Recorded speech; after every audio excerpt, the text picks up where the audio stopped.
The village of Ashfin had not seen rain in 40 days.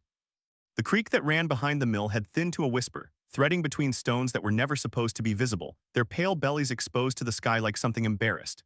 The elder oaks along the north road had begun dropping their leaves early, not the slow, dignified surrender of autumn, but a dry, defeated shedding, as though the trees had simply run out of patience with summer and decided to begin grieving ahead of schedule. The farmers talked about it at the well each morning in the particular tone that farmers reserved for disasters they had predicted and were now experiencing no satisfaction from being right about. The soil had cracked in long, wandering lines across the fields, like the land itself was trying to read its own palm and didn't like what it found. And Corvin Dast had not seen trouble in 40 years. He liked it that way. He liked it the way other men liked good wine or warm fires or the sound of their own children laughing, with a bone-deep proprietary satisfaction, the satisfaction of something cultivated and maintained and quietly celebrated. His peace was not an accident. It was a project. It had required over the decades the careful management of relationships, expectations, and geography. He had moved to Ashfin precisely because it was the sort of village that did not produce interesting news. He had chosen his cottage at the forest edge precisely because it was a 20-minute walk from the nearest neighbor, which was, in his experience, exactly 20 minutes more walking than most problems were willing to do. The cottage sat where the tilled fields gave up and the tree line began, as though the forest and the farmland had agreed on a boundary years ago and both sides had honored it with equal respect. It was a low-roofed, thick-walled, deep-windowed sort of building, the kind that had been built by someone who understood winters and did not intend to be caught unprepared by them. Wisteria had colonized the eastern wall so thoroughly over the years that it was unclear in summer where the stone ended and the plant began. The garden was small and practical. Turnips, some defiant rosemary, 3 apple trees that produced fruit every other year with the stubbornness of animals that knew their own schedule. A woodpile ran the length of the south wall, perfectly stacked, the logs split to identical widths. A rain barrel sat beneath the guttered eave, frustratingly empty in the current drought. And beside it, the old wooden wheelbarrow that Corvin used for the garden and had used for 12 years, and would have used for 12 more if everything had continued as it was supposed to continue. Everything did not continue as it was supposed to continue. Inside, the cottage was the kind of organized that happened when a very particular kind of mind had been applied to a space over a very long period of time. The shelves were deep and carefully labeled. The maps, and there were many maps, rolled and flat-stored and framed and pinned, occupied 3 full walls of the study and a portion of the hallway and what had originally been intended as a second bedroom. Corvin's cartography tools were laid out on their dedicated table with the reverence of surgical instruments. The compass, the ruling pens, the set of brass dividers worn smooth at the grip from decades of use, the magnifying glass on its jointed arm, the little bone folder he used to crease parchment without tearing it. He had retired from active surveying 11 years ago, when his left knee had begun offering strong opinions about uneven terrain. But he still worked, copying, correcting, restoring old maps that came to him by post from collectors and archives who had heard of his precision.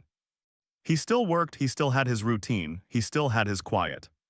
The routine was, by any objective measure, a thing of beauty in its simplicity. He woke before the light and lay still for a few minutes listening to whatever the forest was doing, birds in summer, wind in autumn, deep silence in winter. Then he dressed, put water on for tea, fed soot, opened the study window exactly 6 inches to let the morning air move through the parchment without warping it, and sat down at his work table. He worked for 3 hours. He ate a breakfast that was, with minor seasonal variation, the same breakfast he had eaten every morning for 11 years. Eggs when he had them, bread always, something from the garden if it was offering. He walked the perimeter of the property, checked the woodpile, checked the garden. He worked again in the afternoon.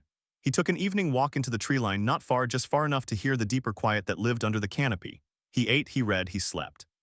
His neighbors set their clocks by the sound of his morning kettle. This was not a metaphor. Old Gretchen, whose cottage was the nearest to his along the forest road, had actually told him this once, with a warmth that had made him feel both pleased and faintly cornered.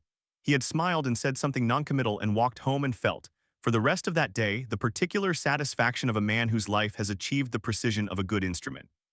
Soot was the only other living creature who shared this life, and Soot was frankly the ideal companion for it.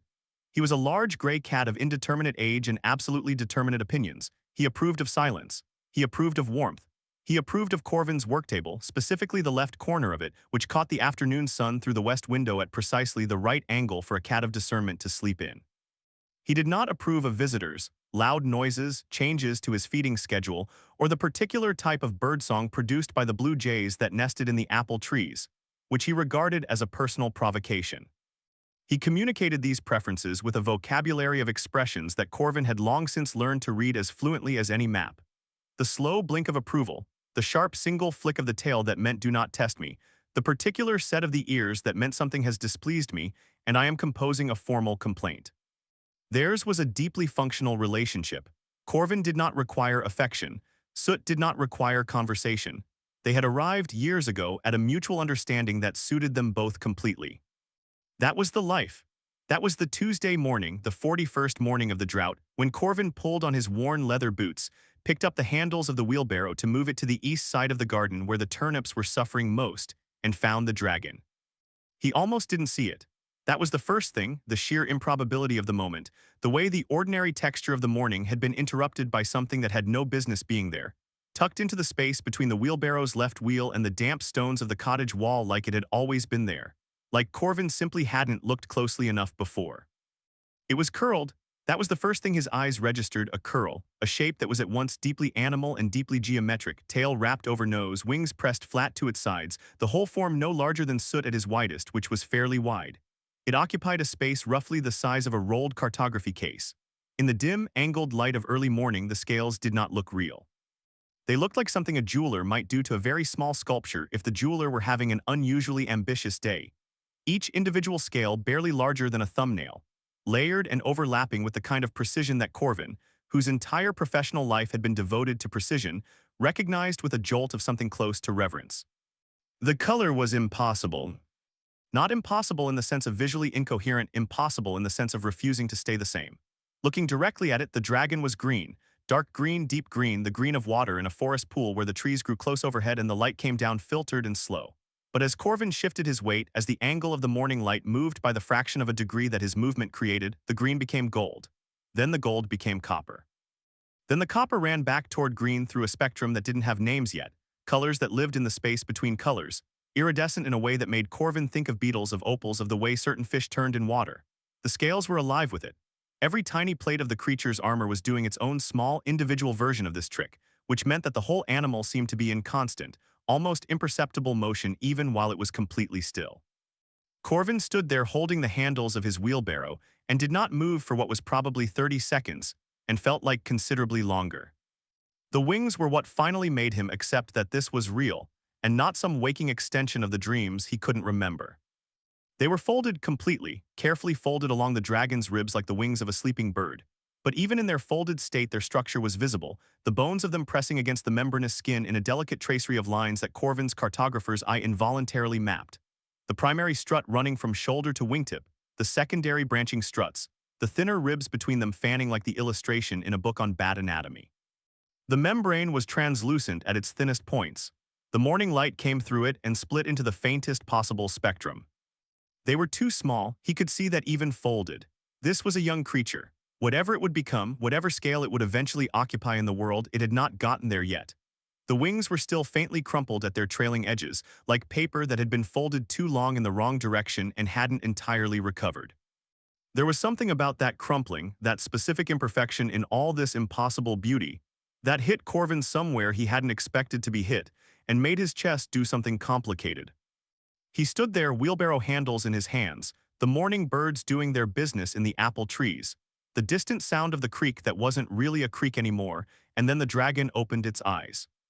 They were copper, not the green gold copper of the scales, pure copper, the color of an old coin held to the sun, warm and ancient and lit from inside, and they were undeniably looking at him. Looking at him in the specific way that meant looking at, not simply registering the presence of a large object. The eyes had depth. The eyes had attention.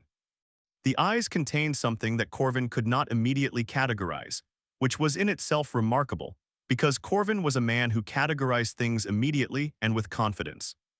The moment held. Then the dragon sneezed. It was a small sneeze. It was objectively an almost comically small sneeze for a creature of mythological significance. A tiny, explosive little of sound, the kind of sneeze a kitten might produce if the kitten had been deeply embarrassed by a piece of dust. Corvin would have found it endearing, would have found the whole thing endearing, except for the very specific and immediate problem that the sneeze produced a small, perfect, geometrically precise cone of flame that shot from both nostrils simultaneously, traveled approximately 14 inches through the early morning air, and connected with the toe of his left boot with a sound like a whispered F-wump. He looked down. The boot was smoking, gently, in a contained, sheepish way as though the boot itself was embarrassed on behalf of the flame. The leather had not ignited, too thick, too old, too worn in, but a dark patch of scorched leather now decorated the toe where no scorched patch had been before, and the wool of his sock inside was meaningfully warmer than it had been a moment ago. He looked back at the dragons. The dragon was looking at him with the copper eyes, and its expression, if one could attribute expression to something that had no eyebrows and a face built for a different kind of communication than the human face was built for, was the expression of something that had not entirely intended that particular outcome and was aware that it needed to address the situation. It made a sound. The sound was, Corvin would spend a great deal of time over the following days trying to accurately describe this sound to himself, in the private way that a man accustomed to precision tries to apply precision to things that resist it. It was somewhere between a chirp and a rumble. The chirp component had the quality of something small and sharp and bright, like the beginning of a bird's call, but the rumble underneath it was warm and resonant in a way that was entirely at odds with the creature's size. A sound that implied a much larger body, a chest cavity built for it, a depth that shouldn't have been physically possible. Together, the two elements produced something that occupied an acoustic space Corvin had genuinely never encountered before, and which communicated. He was absolutely certain of this, with the certainty of a man who had no rational basis for certainty. I didn't mean to do that, and I recognize that this is not an ideal beginning. He stared at it for another few seconds. He had mapped the Thornback Mountains. He had navigated the Mirewing swamps in November in rain, using a compass that had been slightly magnetized by a lightning strike and a set of charts drawn by a cartographer who had charitably been working from optimistic assumptions about what the word passable meant. He had once spent 4 days sheltering in a cave in the Sundrift Highlands, while a storm that the locals later described as historic tried to remove the mountain he was on. He had done all of these things with the measured calm of a man who understood that panic was simply a waste of resources that could be directed more productively elsewhere. He was not, he told himself firmly, going to be unmanned by a lizard the size of a cat. He set down the wheelbarrow handles. He crouched to his knees, which objected in the way his knees now habitually objected to such requests, and he studied the dragon at eye level. The copper eyes tracked him through this movement without blinking. The dragon did not flinch, did not pull back, did not attempt any defensive posture. It simply watched him with the patience of a creature that had decided on some level that whatever came next was acceptable. The beauty of it at this distance was almost aggressive. Every individual scale was perfect. The transition zones where the color-shifting quality was strongest, the ridge of the spine, the curve of the jaw, the leading edge of each folded wing, caught the growing morning light and did things with it that Corvin found genuinely difficult to look away from. There was a faint luminescence to the chest and throat, a barely there inner warmth that might have been the aftermath of the sneeze or might simply have been the natural condition of the animal. The claws, 4 on each forefoot, slightly curved, dark at their tips, were hooked loosely over the stone that served as the wheelbarrow's resting surface. They were, even in repose, evidently very sharp. Well, Corvin said, because a man had to say something. The dragon made the chirprumble sound again, softer this time. Then it tilted its head, and the gesture was so perfectly, disarmingly familiar, so precisely the gesture of a dog or a cat encountering something puzzling, that something in Corvin's considerable defenses developed a crack. He reached out his hand. He did this slowly, with his palm turned upward, the way one approached an animal one wasn't certain about. His hand hovered 6 inches from the dragon's snout. The dragon looked at his hand. It looked at him. It looked at his hand again. Then, with a deliberateness that was somehow more unsettling than if it had simply acted instinctively, it leaned forward and pressed its snout against the center of his palm. The warmth was extraordinary. Not painful, not even approaching painful, but profound, like pressing your hand against a stone that had been in sunlight all afternoon, that specific heat that had depth to it that came from within rather than from the surface. The scales against his palm were smooth in a way he hadn't expected, not rough like lizard skin but almost frictionless like polished stone or water-worn glass. He could feel the musculature shifting beneath them as the dragon adjusted its position, the small, complex movements of a creature settling into contact with something new. Then it gripped his forearm. The talons came around from underneath with a precision that left no room for doubt about their owner's manual dexterity, each one finding its position on his forearm with a care that was not the carefulness of reluctance but the carefulness of intention. I know exactly where I am placing each of these, and they did not pierce the fabric of his sleeve, did not scratch the skin beneath it, did not so much as compress the material beyond what was needed for a secure hold. It was the grip of something that understood how to use its own strength. It was approximately 8 pounds of dragon holding onto his forearm with absolute confidence. as though the forearm had always been there for this purpose, and now they had both finally arrived at the moment the universe had been building toward. Corvin sat back on his heels, arm out, dragon attached. The dragon pressed its warm jaw against his wrist and began to purr. The purr was an engineering achievement. It operated at a frequency that Corvin could feel in his teeth and in the back of his sternum simultaneously. It was not loud, it was pervasive. It filled the small space between them the way water fills a cup, completely and without gaps. And it had the quality, Corvin would think about this later in the study, while trying to draw accurate lines and finding his hand unusually steady, of something that had been looking for the right vessel and had decided, tentatively and with apparent satisfaction, that this one would do. Behind him, from the windowsill, there came a sound. He turned to look. Soot was sitting in the kitchen window, the one Corvin always left cracked in the morning, with the specific stillness of a cat who has just had a significant piece of information delivered to him and is processing its implications. His yellow eyes were fixed on the dragon with an expression that Corvin recognized immediately, because he had seen it before, directed at the blue jays. It was the expression that said, "This is a formal declaration, we are not done." Corvin looked at Soot, he looked at the dragon on his arm, he looked at his scorched boot. He looked at the morning sky above the apple trees, which was doing nothing helpful, simply existing in its drought-pale blue way without offering any guidance. He stood up, dragon and all, and carried it inside. He set it on the kitchen table, which it immediately walked the length of, investigating the grain of the wood with a focused attention that managed to be simultaneously very dragon-like and very cat-like, touching its nose to the surface at intervals like a scholar checking citations. Corvin stood back and crossed his arms and applied the same logical approach he applied to all problems. The logical approach produced the following inventory of facts. 1. The dragon was real. 2. The dragon was by all evidence young. Young, probably healthy, it moved without the hesitancy of injury, its eyes were clear, its scales unbroken except for a small cluster near the base of the tail where new growth appeared to be coming in, slightly lighter in color, the scales not yet fully hardened to their final shade. Young and, he thought, possibly recently separated from wherever it had come from. How recently he had no way of knowing. 3. It had come to his property specifically and hidden itself in a spot that, based on the faint impression in the soil when he'd lifted the wheelbarrow, it had occupied for at least several hours, possibly overnight. 4. It had, upon being discovered, produced fire, accidental fire. Apparently, the involuntary fire of an animal that sneezed, not the deliberate fire of an animal under threat, and had then communicated, with a clarity that defied his ability to explain it, something that could only be described as regret. 5. It was now eating his spare candle. He crossed the kitchen in 2 strides.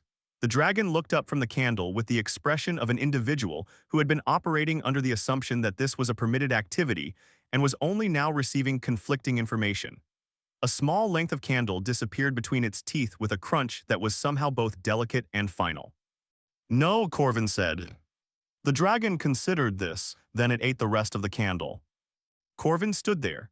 The dragon licked a drop of wax from its lower lip with a tongue that was very slightly forked and very slightly luminescent, in the same way its chest was luminescent, as though fire were simply a condition it carried around with it at all times in a carefully managed low-level way.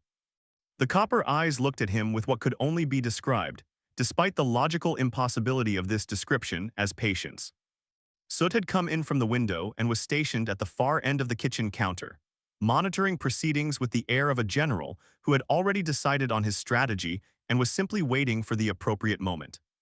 One night, Corvin said, he was a reasonable man. He was also, and he recognized this about himself, a man who had been alone for a long time and who had, he would not dwell on this, it was simply a fact, sometimes sat in his study in the deep quiet of winter evenings and felt the quality of that quiet differently than he felt it in other seasons.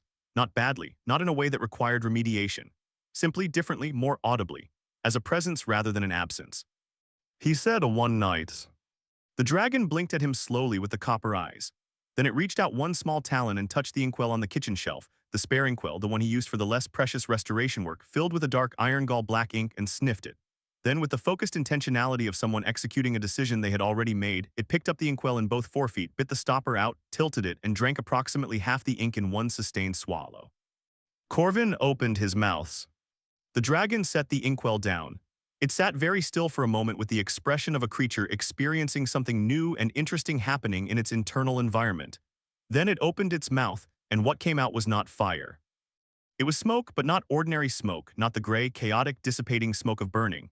It was ink-dark smoke that moved with a strange coherence that curled and rose in a column toward the ceiling and then, rather than dispersing, began to arrange itself. He watched it happen with the specific quality of attention a man applies to something that should not be possible and is happening anyway. The smoke curved. The smoke thickened in some areas, thinned in others. It moved like a hand writing, if the hand were invisible and working on a medium made of air. And then, drifting up there in the space beneath his kitchen ceiling, unmistakably, slowly dissipating at the edges but absolutely clear in the center. Hello. Not suggested, not resembling. Hello in lettering that matched, almost perfectly, the copperplate hand that Corvin used for his cartographic annotations, the lettering he had spent 15 years perfecting to the point where it was as instinctive as his own signature. The smoke word hung in the air for approximately 4 seconds. Then it dissolved into nothing, and the kitchen smelled very faintly of ink and something warmer underneath. Corvin sat down in his kitchen chair. He sat there for a long moment, looking at the space where the word had been. The dragon watched him from the table, perfectly still, perfectly patient, glowing its faint amber glow in the morning kitchen light. After a while, Soot, against what must have been his better judgment, against the entire established doctrine of his self-respect, stepped off the counter and walked stiffly across the floor and sat down beside the table leg, very close to where the dragon was sitting. He did not look at the dragon.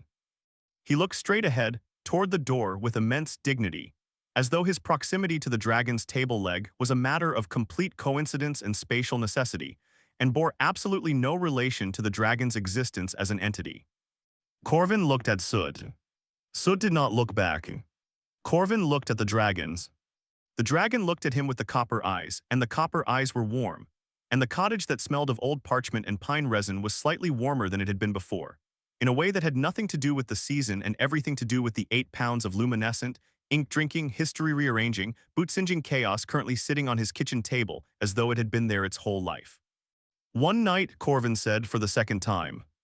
He said it quietly, and he said it without conviction, and he said it in the tone of a man who already knows that what he is saying is not quite true, has perhaps not been quite true since the moment he picked up the creature from under the wheelbarrow and felt the warmth of it against his palm, but who needs to say it anyway because some bridges are easier to cross if you approach them slowly and at an angle. The dragon blinked at him. Outside, the drought-pale sky was fully brightening now, and the elder oaks along the north road were dropping their early leaves, and the creek that wasn't a creek was whispering between its exposed stones, and everything was, on the surface, exactly as it had been before. Except that Corvin Dast, who had not seen trouble in 40 years, who had built his whole life around the careful cultivation of stillness, who had chosen this village and this cottage and this precise, measured, perfected routine precisely because he had once long ago lived the other kind of life, the kind with urgency and discovery and the constant, electric uncertainty of not knowing what came next, was sitting in his kitchen chair looking at a beautiful small dragon with copper eyes and feeling. Beneath all the logical caution, beneath all the sensible cataloging of facts, something that he had not felt in a very long time. He was interested. Deeply, inconveniently, irrevocably interested. The day had barely begun. The maps were the first thing.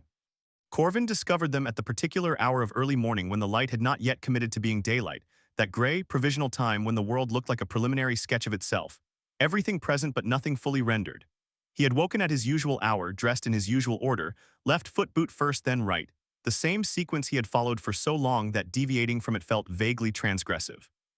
He had expected to come downstairs and find the dragon in whatever arrangement he had left it in the night before, curled on the folded blanket he had reluctantly placed in the corner of the kitchen, which had felt uncomfortably like a gesture of permanence for something that was only staying one night.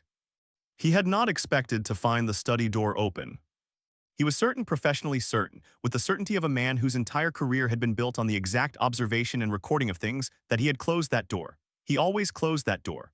The study was where the maps lived, and maps lived best in a controlled environment, consistent temperature, no drafts, no direct morning light until he was present to manage the window. He had closed that door. He had heard the latch engage. He stood in the hallway and looked through the open door and did not for a moment move. The maps were on the walls. All of them. Every map he owned, the rolled ones from the flat storage drawers, the loose sheets from the pressed paper folders, the framed pieces he had not touched in years, the careful restorations still waiting for their final varnish coat, the rough field sketches he kept not because they were good but because they were true, drawn on whatever paper had been available in whatever conditions had been presenting themselves. Every single one of them was on the walls. And they had been arranged. Not randomly, not in any order that Corvin would have chosen himself, not even in the geographic or chronological systems he had experimented with over the years and abandoned. The arrangement followed a logic he did not immediately grasp, which was itself disorienting because Corvin grasped arrangements quickly. He stood in the doorway for a full minute, eyes moving across the walls, his cartographer's mind doing what it always did, looking for the organizing principle, the underlying system, the reason behind the pattern, and coming up empty. The dragon was sitting in the center of the room on top of the work table, looking at him with the copper eyes, waiting with every evidence of patience for him to see it. Then Corvin's eyes adjusted. Then he stepped back, quite literally, to get a different angle, and the organization of the room changed perspective around him the way a landscape changes when you climb a slight rise, and suddenly the features you've been walking through resolve into a shape you couldn't see from inside it. Chronological. Not by the date the maps had been made, by the date of the territory. Oldest civilization, oldest boundaries, oldest roads at the bottom of the spiral closest to the floor. Most recent survey, most current political lines, most newly drawn coastlines at the top near the ceiling. And it was a spiral, that was the structure. A clockwise spiral that started near the baseboard behind the desk and wound upward and outward around all four walls, so that standing in the center of the room, rotating slowly, you moved through history. You stood inside a timeline. Each map was fixed to the wall, not with the pushpins Corvin kept in his supply drawer, but with scales. Shed dragon scales, each one barely larger than his thumbnail, pressed into the old plaster at the corners with a precision that suggested both significant force and extraordinary care. Not a single document was torn. Not a single corner was bent. The scales had gone in at exactly the right depth and angle to hold without damaging, and they caught the weak morning light from the study window and threw tiny colored sparks across everything. He walked the spiral. It took nearly 10 minutes. He went slowly, not because he was uncertain of his steps, but because the arrangement compelled slowness, because whoever or whatever had built this had built it to be experienced at walking pace, had laid it out so that each map led to the next in a way that told a story, the specific story of how the world had been understood by the people who had tried to draw it. He saw his own work woven in, his surveys of the Thornback Range, his coastal charts of the Velmere Straits, his careful city plans of 3 different capital cities in 3 different decades, and he saw them placed not by when he had made them but by where they fit in the larger arc, in conversation with maps made by cartographers long dead, in dialogue with the best and most accurate and most earnestly wrong charts that the long history of attempting to know the world had produced. It was, as an act of curation, extraordinary. It was, as something a creature the size of a barn cat had accomplished overnight in complete darkness, using its own body parts as fasteners. Absolutely staggering. He turned to look at the dragon, still sitting on the work table, and the dragon looked back at him, and there was in the copper eyes. Corvin was beginning to accept that he was going to keep seeing things in those eyes that he had no rational architecture to support, a quality that he could only call attentiveness. Not pride, not the look of an animal seeking approval for a performed trick. Something quieter and more focused than either of those. The look of an entity that had done something because the thing needed doing, and was now watching to see if the person it had been done for was going to understand what they were looking at.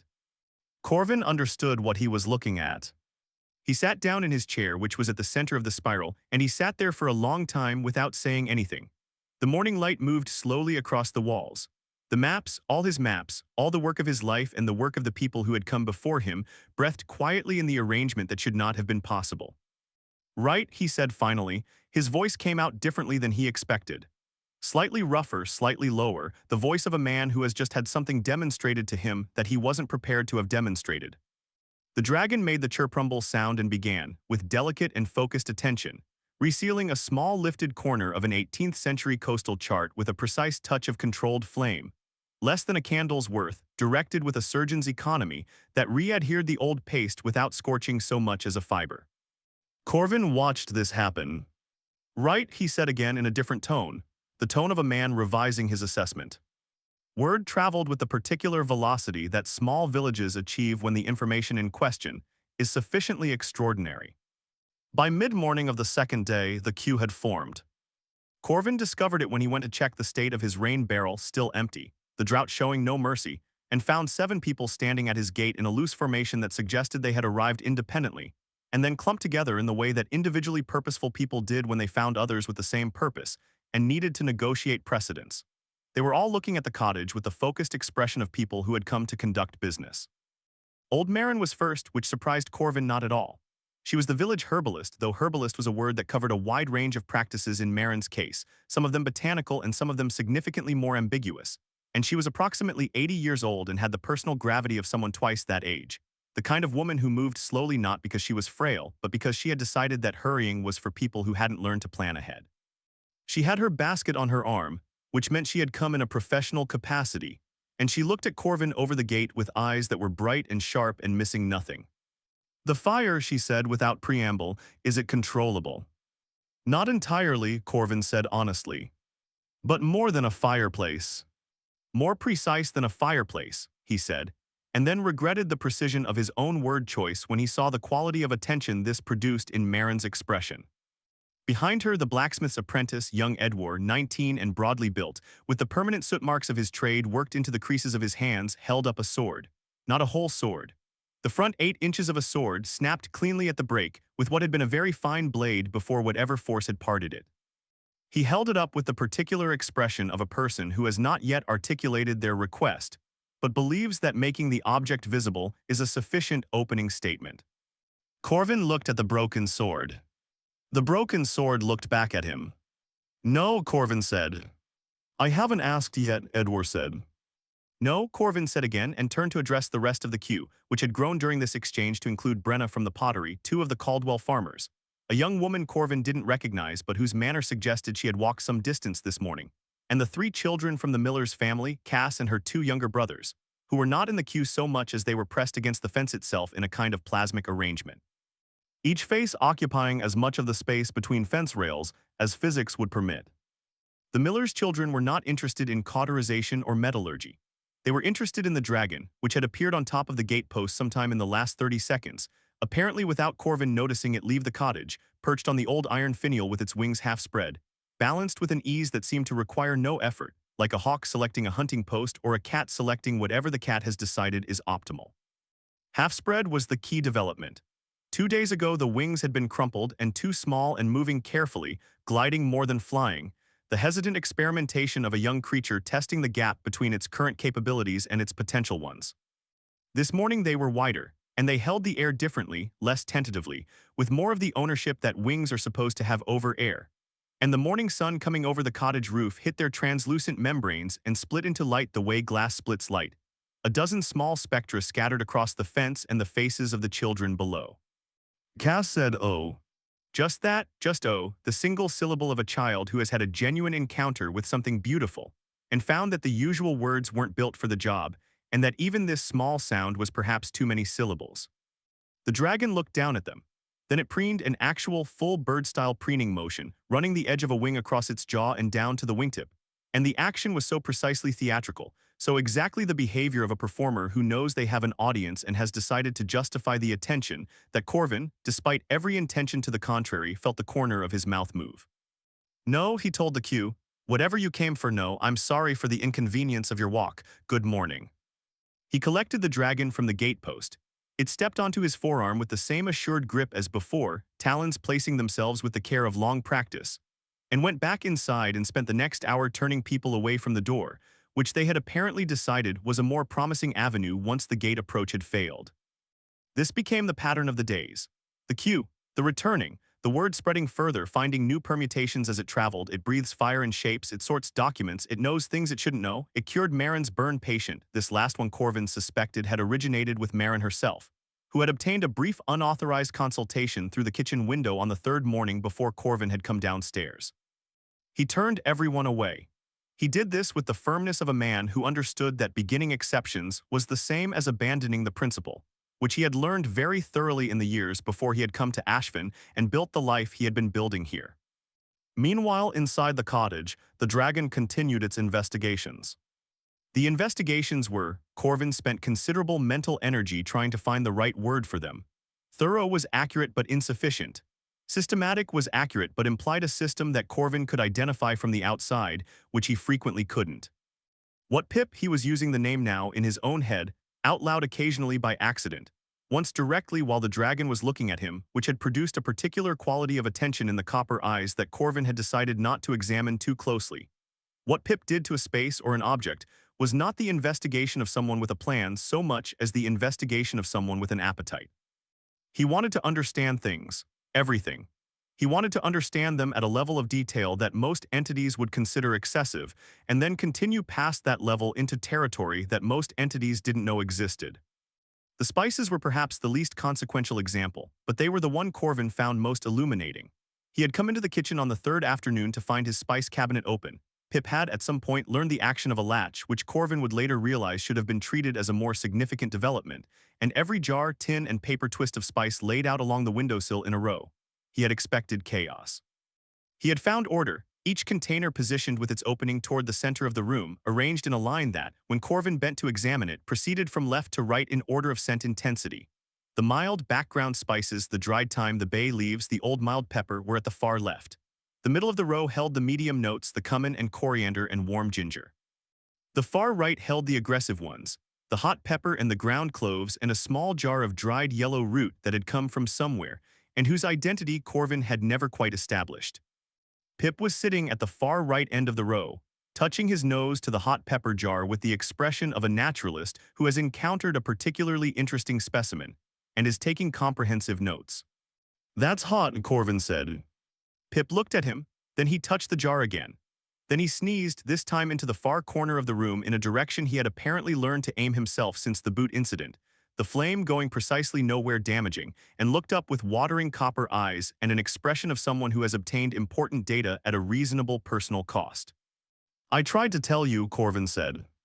The boots were next, in the sense that the boots were the incident that most directly impacted Corvin's morning routine. He came downstairs on the fourth morning to find both pairs of his working boots, the heavy field boots he hadn't worn in years and the daily ones with the scorched toe, nested inside each other, sole to sole, toes pointing inward, the smaller inside the larger, with the geometric satisfaction of a set of Russian dolls. The arrangement was undeniably pleasing from an organizational standpoint and completely unusable from a wearing them standpoint, since extracting one boot from inside the other without damaging either was an operation requiring both hands and a degree of patience that Corvin could only muster before his first cup of tea with difficulty. He stood in the kitchen in his socks, holding both boots, looking at Pip. Pip looked back at him with an expression that suggested that from where the dragon stood, the arrangement had been an improvement. "Geometry," Corvin said, "is not the only criterion." The kettle went on the fourth morning. He didn't see it happen. He was in the study, working on a restoration, carefully breathing moisture onto the brittle edge of a 15th century river survey, the kind of delicate rehydration work that required total attention and a steady hand, and he heard nothing concerning from the kitchen, which in retrospect he should have registered as suspicious because the mornings had over the preceding days established that no sound from the kitchen was actually more alarming than various sounds from the kitchen. Since Pip's most ambitious investigations tended to happen quietly. He went to put the water on for his second cup of tea and found the kitchen empty of kettles. He checked the obvious places. He checked under the table, inside the bread box in the pantry, behind the dry goods shelf where Pip had once relocated a collection of wooden spoons for reasons that remained unclear. No kettle. Then he looked up. Corvin stood in the center of his kitchen, head back, and looked through the kitchen window at the roof of his own cottage. And on the roof of his own cottage, sitting on the ridge tiles with the particular settled quality of an object that had been placed there intentionally, was his kettle. He stood there for a moment. Why, he said, to the cottage in general and Pip in particular, wherever Pip currently was. A small sound from above. Corvin went outside, around to where the garden ladder was leaned against the wall under the eave, and climbed with the careful deliberateness of a man who was going to have words with his joints about this later. He pulled himself up onto the low-pitched roof, old sound tiles, warm from the morning sun already, and there was Pip, perched on the ridge beside the kettle, wings half spread for balance, looking out over the garden and the tree line beyond with an expression of such absorbed attention that Corvin stopped his advance and simply looked at what the dragon was looking at. From the roof, the cottage's position became clear in a way it wasn't from the ground. The garden and its struggling turnips, the path to the gate, the road beyond the gate running north toward the village, the rooftops just visible where the road dipped then rose. And beyond the road, beyond the village, the tree line, the beginning of the actual forest, not the managed edge of it but the deeper forest. The one that didn't have paths that went east and north and eventually became the Thornback foothills, rising in the far distance like a rumor.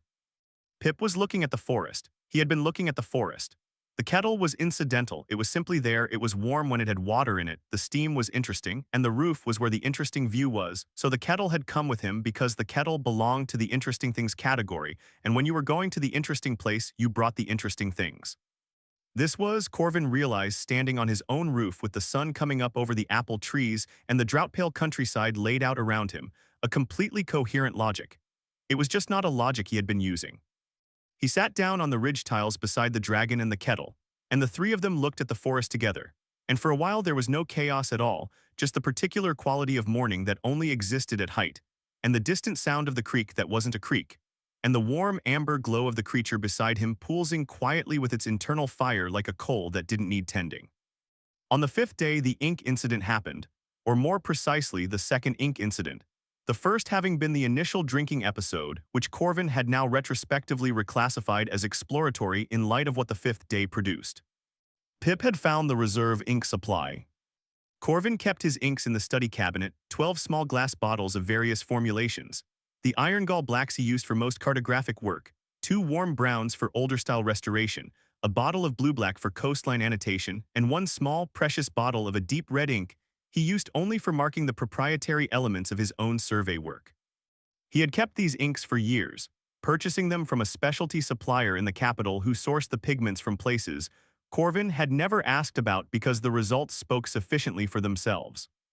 When he came into the study on the 5th morning, all 12 bottles were open on his work table, arranged in a specific pattern he didn't immediately recognize, and Pip was sitting behind them with an expression of focused deliberateness and a faint but unmistakable blue tinge to the underside of his chin that had not been there yesterday. He had been drinking the inks, not all of them, not indiscriminately.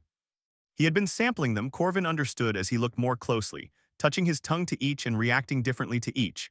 The warm browns producing a low rumble of apparent satisfaction, the blue-black producing a specific tilt of the head and a brief experimental emission of dark blue smoke, the red producing something that was almost a sneeze but wasn't quite, a controlled exhalation that smelled powerfully of iron and old books. The pattern of the bottles. Corvin stopped looking at Pip and looked at the arrangement. He had his compass in his hand, which he had picked up from the side table on instinct when he'd come in, and he held it now without using it, and he looked at the 12 bottles set out in their pattern, and the pattern was.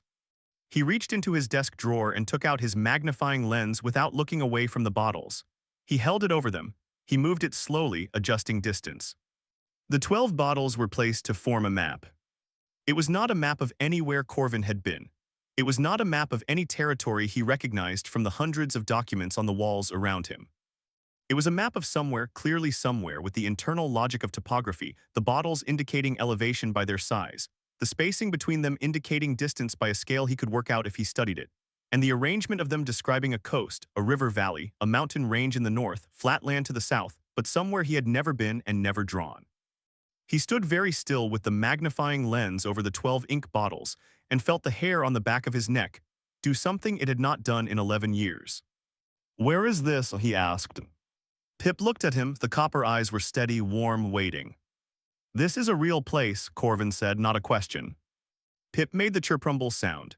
Then he reached out one small talon and touched the brown ink bottle that stood at the position Corvin had tentatively mapped as the high ground in the northeast corner of the territory, and held it there. "You've been there," Corvin said. The talon rested on the bottle. "You came from there." The copper eyes did not look away. The internal amber pulse, always present, ran through Pip's chest twice in rapid succession and then settled back to its usual rhythm, and Corvin had no rational framework for interpreting the physiology of a dragon's emotional state, but something in the quality of that double pulse felt unmistakably like yes. Straightened up, he looked at the bottles, all 12 of them, this map of a place he didn't know made of his own inks by a creature that had evidently crossed considerable distance to arrive beneath his wheelbarrow on a drought-dry Tuesday morning. He thought about the crumpled wings. He thought about the faint wear marks on the leading edge of the primary wing struts that he had noticed when Pip was grooming, the kind of marks that suggested extended use, long travel, the sustained effort of getting somewhere. He thought about how the dragon had pressed its snout into his palm outside in the early morning light, and held there with the patience of a creature that had made a decision and arrived at its conclusion. He put his compass down on the table very carefully, the way he put instruments down when he was thinking about something that required all of him. "How long?" he said. "The 6th day was the day the candles ran out." This was not strictly accurate. It was the day Corvin discovered that his entire winter candle supply, 32 tapers stored in the cool dark of the pantry where they kept their shape, was gone. He had gone in for a jar of preserved pears from last autumn and found the shelf bare and the faint, sweet smell of melted beeswax hanging in the air like a confession. There was a small round scorch mark on the shelf where the most recent consumption had apparently occurred, and a scatter of wax flakes that formed, if you looked at them charitably, a very rough impression of a coastline. Corvin stood in the pantry for a moment with the preserved pears in his hand. He did not shout, he did not deliver a lecture. He was beginning to understand that lecturing Pip about things Pip had already done was an exercise in retrospective energy that produced nothing except his own mild elevation in blood pressure. What Pip had done was done, usually with internal logic, and what remained was to understand the logic, and where possible, reroute it toward less materially impactful channels. He came out of the pantry. Pip was on the kitchen table, which had become his primary indoor position, occupying the back left corner with the satisfaction of a creature that had established a territory and was at peace with it. He was glowing, not dramatically, not visibly from more than a few feet away. But in the dim kitchen, with the overcast sky outside blocking the usual morning light, the amber pulse in his chest was distinctly visible, and there was a general warmth radiating from his scales that had not been there a week ago. The candles. He had eaten the candles and was now, in a metabolic sense, being the candles.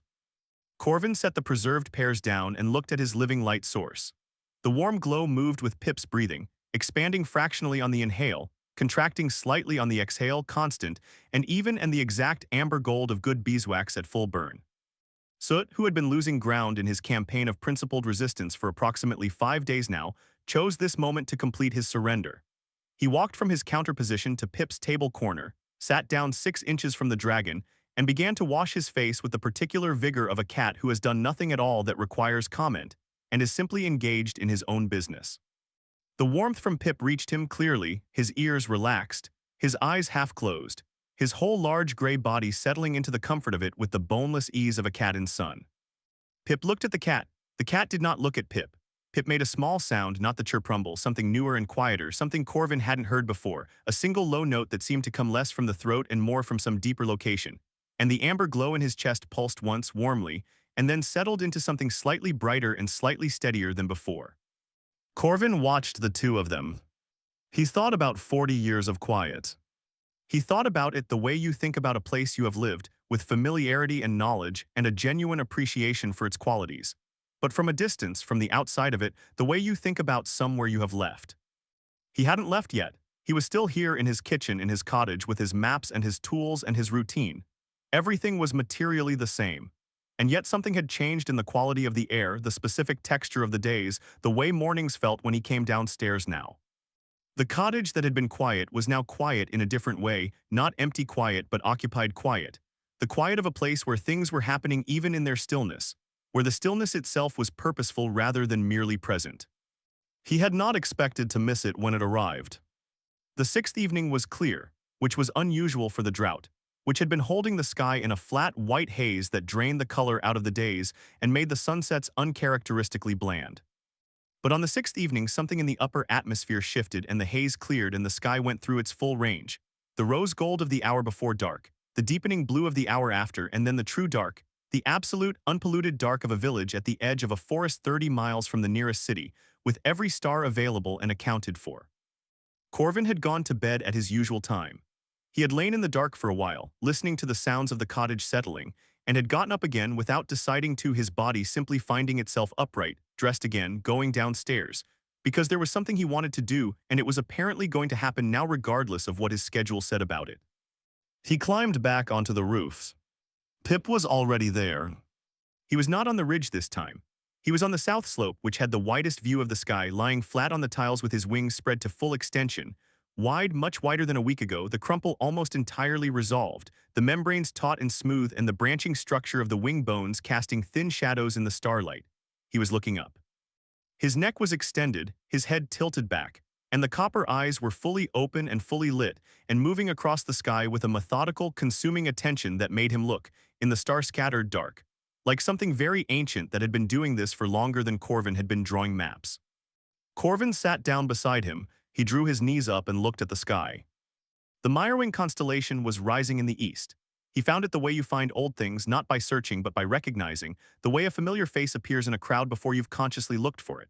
The 7 stars of the Navigator's Cluster, the formation he had used in the Mirroring Swamps in November 20 years ago, the stars that had given the swamp its name because the generations before him had looked up through the swamp fog and found the same 7 points and found their way home. He hadn't looked at those stars in 11 years.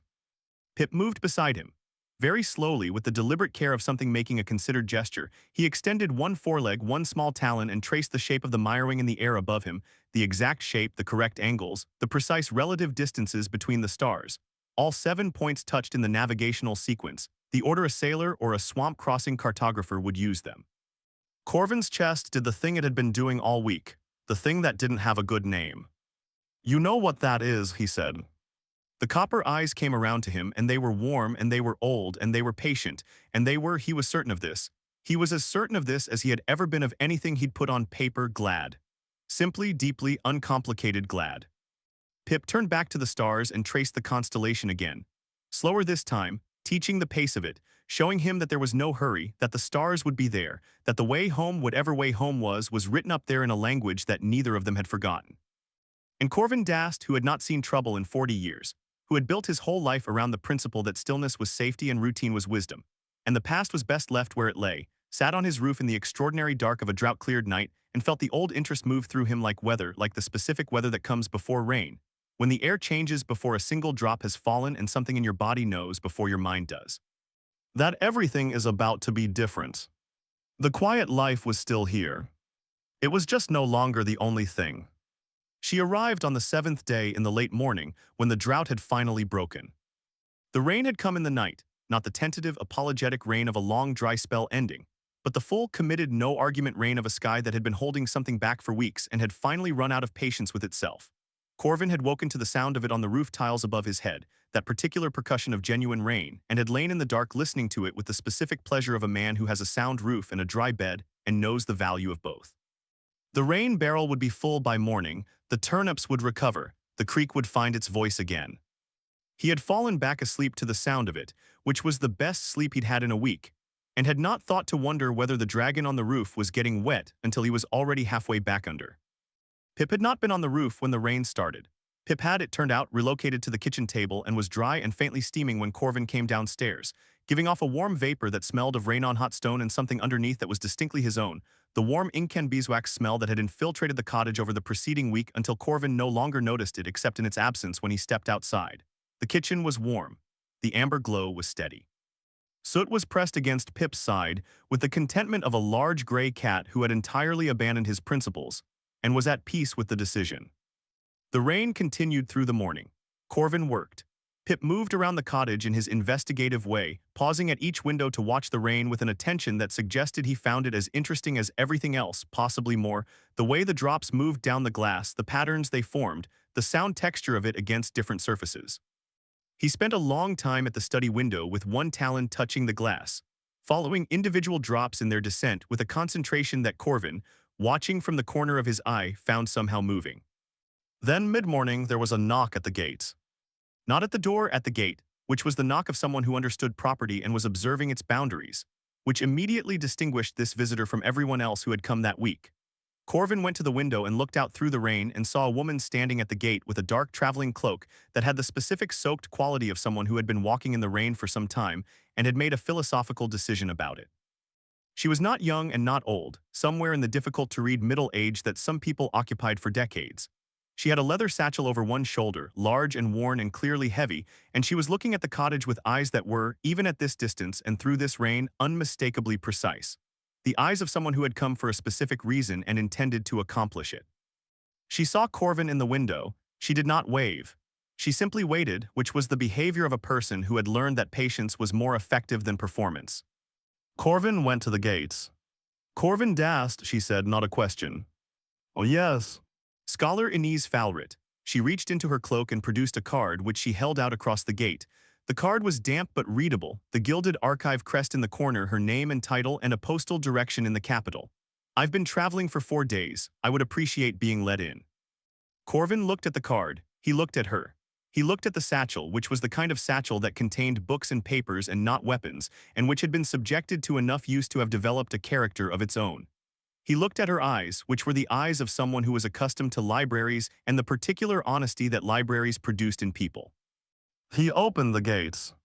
She moved through the cottage with the quiet efficiency of a scholar accustomed to navigating other people's spaces, not touching anything she hadn't been invited to touch, not examining anything overtly, but seeing everything with the peripheral thoroughness of someone who had spent a career in archives learning to absorb information without appearing to absorb it. She clocked the maps in the hallway, the tools on the worktable visible through the study door, the specific arrangement of the room beyond that. She paused at the study door for just a moment, long enough for Corvin to see her register the spiral and understand it. And then she followed him into the kitchen without comment and sat at the table and put her satchel down beside her feet with the careful placement of someone who cared about the contents. Pip was on the table. Inez looked at him, Pip looked at her. The copper eyes ran over her the way they ran over everything new, completely, without apparent judgment, the way a very thorough map takes in territory, and then something shifted in them.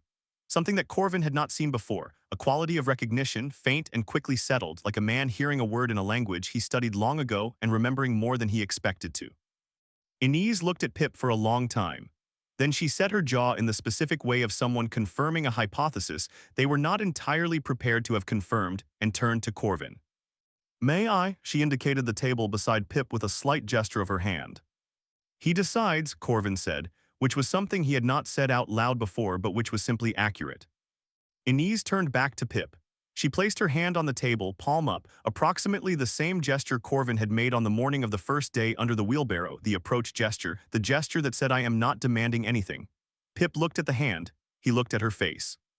He stepped forward 3 steps on the table, slow, considered steps, and pressed his nose to the center of her palm, a brief contact, firm and deliberate, and then stepped back and sat with his tail wrapped around his feet and his copper eyes attentive.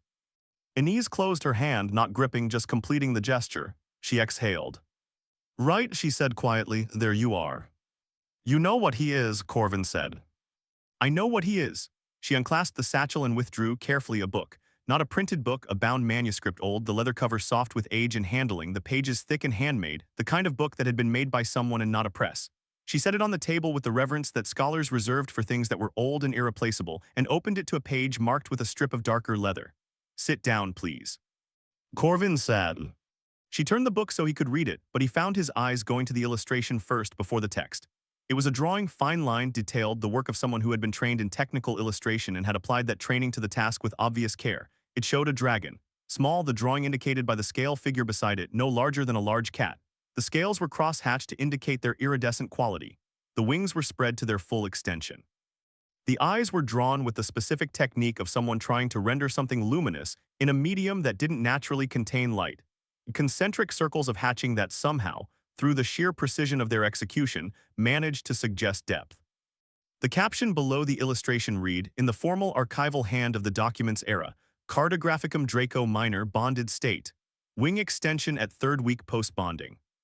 Corvin looked at the illustration for a long time. "3rd week," he said. "You found him 7 days ago," Inez said. "The wing extension suggests the bonding process began approximately when you picked him up, which is consistent with the records. Sometimes earlier, there are accounts of the bonding beginning at first eye contact, but physical contact is typically the catalyst." She turned the page. More illustration, the same dragon rendered from multiple angles with notations. They were called cartographicum by the scholars who documented them. Your people, your region, called them cartographers' dragons, which is less formal but more honest about what they actually are. "Bonded to mapmakers. To people who organize the world's information for a living," she corrected, and the correction was gentle but precise in the way of someone who had spent years being precise. "Surveyors, astronomers, archivists, navigation scholars. The earliest records connect them to the seafaring cultures of the Velmir coast, your coastal charts. I noticed several in your hallway, but they appear throughout the historical record wherever you find people who devoted their lives to knowing where things were. Not just geographically, the category is broader than that." "What's the category?"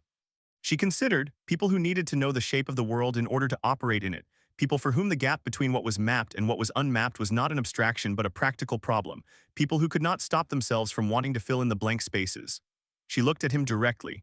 People who went to places other people hadn't been and came back and wrote down what they'd found so that others could follow. The rain moved against the windows. Corvin's tea had gone cold, he had not noticed. "And the gift," he said, "you mentioned a gift." "They remember everything." She said it simply, without drama, which made it land harder than it would have with drama. Everything they encounter from the moment of bonding is recorded, perfectly, not approximately, perfectly. Every map they see, every document, every landscape they fly over, every conversation they hear. The early records suggest the capacity is essentially unlimited, though we have no way to verify that since no bonded pair ever reported finding a limit. She paused. Your maps in the study, the arrangement.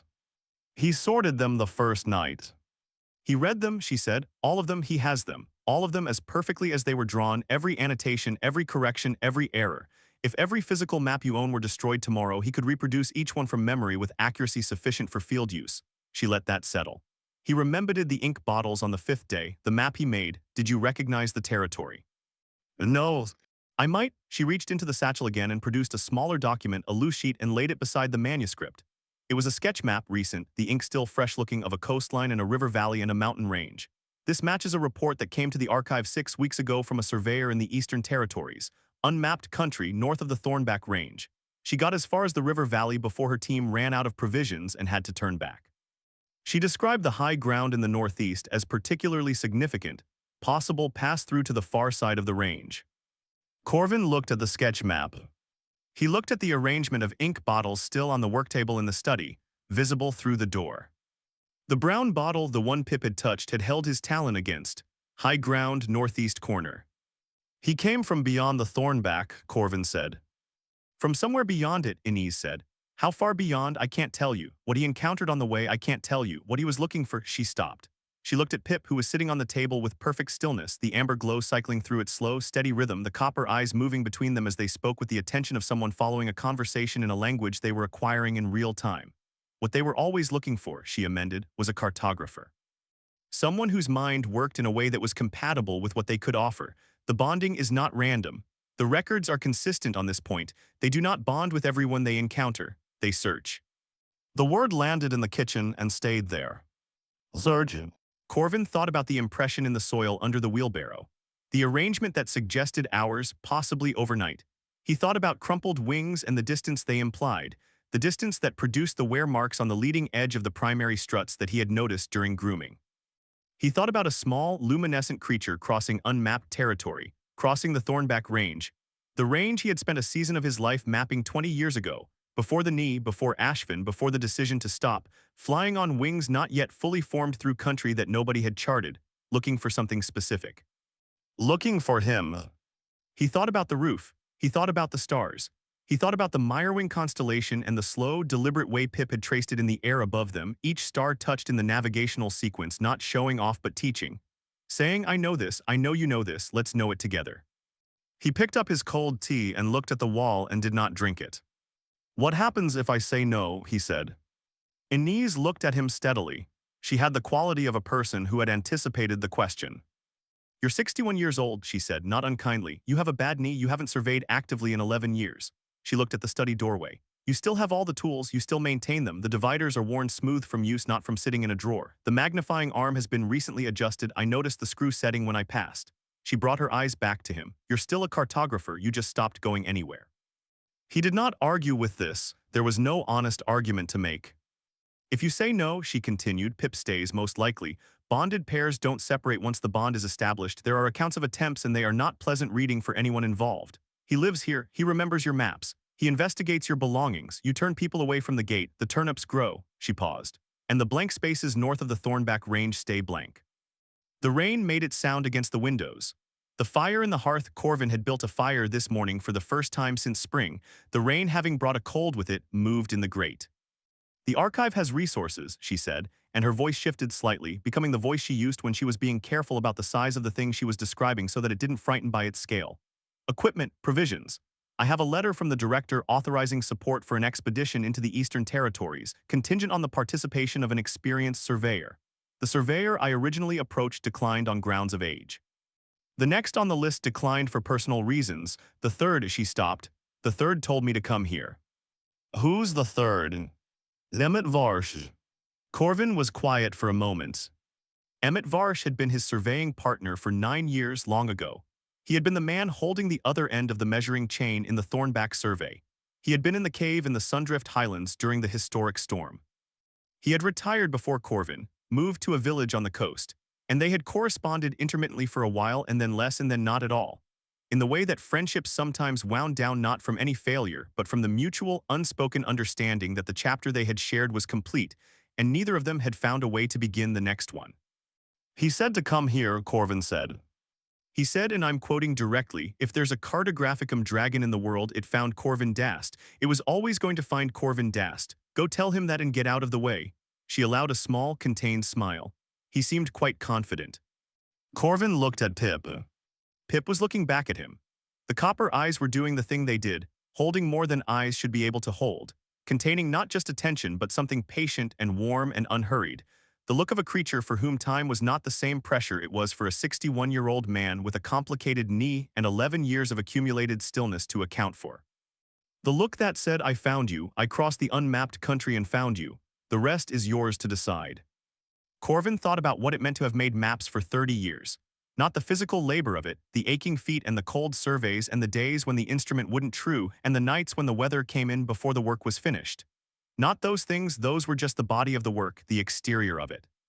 He thought about what it had felt like to stand at the edge of a territory he had never walked and look at the blank space where the map stopped and understand that what lay beyond it was not emptiness but unknown fullness. That the blank space was not nothing, it was everything waiting. He had spent 11 years not standing at that edge. He had spent 11 years at the center of a very well-mapped territory, doing work he valued and did well, and he had told himself that this was wisdom and he had believed it, and it had been, in its way, true. But he stood up. He walked to the study doorway and looked at the spiral of maps on the walls, the history of the world being understood by the people who had tried to draw it, laid out in the arrangement that an 8-pound dragon had assembled in a single night because the arrangement was obviously correct and had been waiting for someone to see it. He looked at his own work in the spiral, placed in its proper conversation with everything that had come before and after it. He looked at the sketch map that Inez had laid on the table, the river valley, the unmapped coast, the high ground in the northeast. The possible pass. Nobody had been through it. Nobody had come back with numbers, with measurements, with the precise and honest record of what was actually there, the thing that turned possible into known. The blank space sitting north of the Thornback Range, accumulating its unknownness, waiting. He walked to the shelf. He took down his best compass. It was brass old, the surface worn to the specific dull gold of metal that had been handled by the same hands for decades. The needle moved in its housing with the frictionless, immediate responsiveness of a well-made instrument, swinging north and holding there with the certainty of something that knew where it was pointing and had never had reason to doubt it. He turned it over in his hand. The weight of it was exactly familiar. I'll need new boots, he said. He said it to the compass, more or less, though Inez and Pip were the ones who heard it. The quality of the silence in the kitchen changed. Inez left at mid-afternoon, when the rain eased to the kind of steady light rain that would last for days and fill everything. She had things to arrange, she said, the archive's resources to mobilize, the expedition timeline to confirm, the equipment list to begin. She would send a formal letter within the week. She shook Corvin's hand at the gate with the firm, no-nonsense grip of a woman who did not engage in hollow ceremony, pulled her damp cloak back up, and walked up the road toward the village without looking back, which was the behavior of someone who had done what they came to do and did not require further acknowledgement of it. Corvin stood at the gate for a moment after she'd gone. The road was wet and dark, the ruts filling slowly with clean water, and the elder oaks along the north were already responding to the rain in the way trees did, the leaves that remained on them brightening slightly as the dust of drought washed off. The air smelled the way air smelled when the world was recovering, green and cold and deep, the smell of soil receiving water it had been waiting for, everything underneath shifting back toward itself. He had been in Ashfin for 11 years. He had come here specifically. He had chosen this village and this cottage and this edge of the forest with the full intention of stopping. He had needed to stop, not for the knee, though the knee had been a convenient excuse to offer people who would have asked why, but for something more internal, something harder to describe. He had needed to stop because the years before stopping had been years of such relentless forward motion, such constant encounter with the world's edges and blank spaces, that he had begun to lose the thing that the motion was supposed to be in service of, the reason for it, the meaning underneath. He had needed to be still long enough to find out if there was still something in him that wanted to move, or whether the moving had been all there was. He had found out there was still something. He'd known it for years if he was honest. The tools maintained but unused. The maps studied in their spiral but not added to. The morning walks to the tree line, stopping at the point where the managed forest became the actual forest, looking into the deeper green without going in. He had known, he had simply been waiting for something to make the knowing actionable. He went back inside. The cottage was warm, the fire was low but steady. Pip was on the kitchen table, always the kitchen table, and was doing something that Corvin paused to watch. He had found Corvin's old survey journal, the one from the Thornback expedition, which had been on the shelf in the study and had apparently been of sufficient interest to relocate. He was turning the pages with his forefeet carefully, the talons pressing the corners back with the practice of something that had turned many pages. He was not just looking at the pages. He was reading them in whatever way a dragon read, his eyes moving with the systematic left-to-right regularity of reading rather than the random attention of browsing. Pausing at the sketches Corvin had made in the field, pausing longer at the measurements and the calculations in the margins. He was reading the record of the Thornback survey. 20 years of elapsed time and 312 miles of mapped territory, compressed into the field notes of a younger Corvin who had not yet known that he would eventually stop. Pip turned a page and found a sketch. Corvin remembered drawing it, the high pass at the range's northeastern limit, the one that looked northeast toward country nobody had reached yet, the sketch made at the end of a long day with numb fingers and the particular exhaustion of someone who had been climbing for 12 hours. He had drawn it in 2 minutes, a rough record of what he'd seen from that height, the line of the country falling away beyond the pass, suggesting the valley that the archive's recent report had confirmed was actually there. Pip touched the sketch with one talon. He looked up at Corvin's. The copper eyes said something that did not require a common language to receive. They said, "This is where I came from, this is the direction I crossed. You were looking at the place I would come from 20 years before I came, and neither of us knew it, and here we both are." Corvin pulled out his chair and sat down across the table from the dragon. "Show me," he said, "show me what you remember of it." Pip set the journal down carefully and spread both forefeet flat on the table surface. Then slowly, he began to press the tips of his talons into the polished wood, not deep enough to mark it, but present, just present, with a precision that Corvin recognized immediately as spatial precision, the precision of someone indicating not just position but relationship between positions. He was drawing a map. With 8 talons and the surface of a kitchen table, he was drawing a map of country he had flown over, country nobody had charted, country that existed north of the pass in Corvin's 20-year-old sketch. The map was extraordinary. It took 11 minutes. Corvin did not move during those 11 minutes except to lean forward, elbows on the table, to see better. The talons moved with the confidence of something working from a perfect record, not estimating but transcribing, each position of each tip representing something real and verifiable. A peak, a river bend, a coastal feature. The internal logic of topography translated into the language of an indicated point and the space between indicated points. When Pip finished, he sat back and looked at Corvin with an expression that was, by now familiar, the patient, warm, well expression. Corvin looked at the table. Then he stood up, went to the study, came back with a sheet of blank cartography paper and his ruling pens and his compass, and sat back down. Again, he said slowly. They worked until the light failed. Corvin drew and Pip indicated, talon tip to table. Corvin translating the indicated points into measurements and recording them with the ruling pen and the compass, the way he had worked 30 years ago with a partner holding the other end of the chain. Both of them translating the physical world into numbers that could be carried out of the field and turned into something other people could use. The work had a rhythm that came back to him faster than he expected, faster than his body had expected, his hands remembering sequences they had not performed in 11 years, and performing them with the residual precision of muscle memory, the compass and pen moving with a sureness that came from somewhere deeper than recent practice. The map grew, the northeast coast, the river valley, the high ground, the pass confirmed by Pip's indication, the exact pass with a measurement of its approximate elevation that matched what the archive surveyor had estimated from the valley floor. Beyond the pass, detail that nobody had, a second river, a plateau. What appeared to be at the northern edge of what Pip had covered in his flight, the edge of a much larger geographical feature. Something Corvin, looking at the proportions and the directional indicators, thought might be the beginning of an enormous inland lake, possibly the largest body of fresh water in the Eastern Territories. A feature that would, if it existed at scale, rewrite the hydrographic understanding of the entire region. He set the pen down when the kitchen was too dark to see by and lit a lamp, not a candle, he had no candles. He looked briefly for a candle before remembering and caught Pip's expression of innocent absence of guilt and held the lamp over the finished sheet. He looked at it for a long time. It was not a finished map.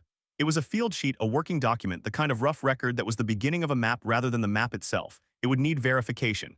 It would need ground survey, elevation measurements taken at the source, the river distances walked and timed, the coastal features examined from a closer vantage than Pip's aerial perspective could provide. There was work in this sheet for a full season, possibly two.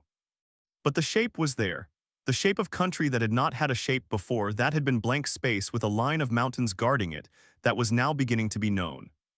He thought about the blank spaces in the old maps on the walls of his study, the ones that had been blank because the world was larger than the people who tried to draw it, and some of it kept exceeding their reach. He thought about the tradition of cartographers who had spent their lives reducing the blank, pushing the known a little further, accepting that they would not finish and going anyway. He thought about Emmett Varsh holding the other end of the chain in the northeast Thornback Pass, 20 years ago, looking at the same country from the same high ground. Both of them understanding that the country beyond it was there, but neither of them, that time, going further. Not that time. He folded the field sheet carefully, the bone folder making its clean crease.